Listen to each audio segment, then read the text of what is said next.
అవకాశాలు ఎటువంటివంటే ఏసీ తలుపులు లాంటివి.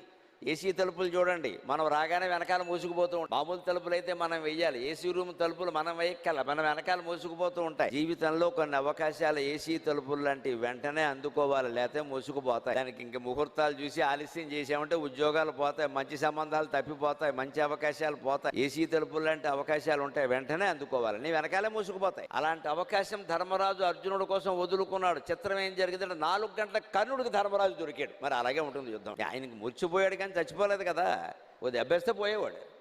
ఈయన వేయలేదు, ఆహా అని గెలిచామనుకున్నాడు. ఈలోపు వాళ్ళు లేచాడు. అతి తీవ్రమైన బాణాలతో ధర్మరాజు రథాన్ని నుగ్గు చేశాడు, గుర్రాలను చంపాడు, సారథిని చంపాడు. ధర్మరాజు శక్తి అనే ఆయుధం ప్రయోగిస్తే దాన్ని విరగొట్టాడు.